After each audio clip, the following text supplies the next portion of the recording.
Les Comoriens sont noirs mais pas africains puisque nous avons tout simplement été chassés et massacrés par d'autres populations africaines et notamment en Tanzanie, plus précisément à Zanzibar, dans le cadre de la révolution des années 60. Une révolution à travers laquelle les Africains, donc les habitants de Zanzibar, se sont d'une certaine manière révoltés, ils se sont d'une certaine manière débarrassés des anciennes élites arabo-musulmanes, de l'ancienne élite omanaise, et dans ce cadre-là, les Comoriens ont été mis dans le même panier. Ce qui est important de rappeler ici, c'est que lorsqu'on parle des Comores, on insiste beaucoup sur le fait que nous sommes africains. Mais lorsqu'on s'intéresse plus précisément à cette histoire-là, on peut d'une certaine manière apporter peut-être des nuances. Dans le sens où, lorsque justement des populations africaines se sont révoltées pour se débarrasser des populations arabo-musulmanes, des populations indiennes, ils se sont aussi débarrassés des Comoriens. C'est très important d'insister sur ce point-là, puisque les Zanzibaris, donc les gens qui ont fait la révolution des années 60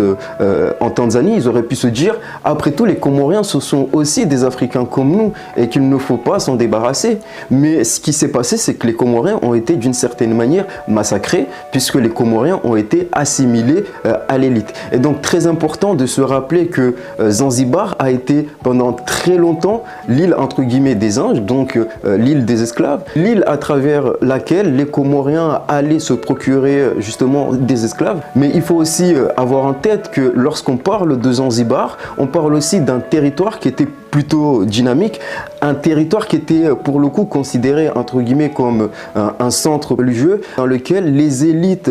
musulmanes de la côte est africaine se rendaient pour parachever leurs études ou bien pour étudier un temps avant de poursuivre leurs études dans l'université égyptienne d'Al-Azhar. Dans les années justement qui précédaient cette révolution, cette révolte des années 60, les Comoriens faisaient d'une certaine manière partie de l'élite zanzibari. Ils étaient pour le coup assimilés justement aux arabo-omanais, aux arabo-musulmans, notamment du fait que lorsqu'on regarde l'histoire des Comores, on va s'apercevoir que de nombreux savants religieux comoriens ont transité par Zanzibar, certains s'y sont installés, mais on sait aussi que les anciennes élites, donc qui étaient habituées à de nombreux conflits,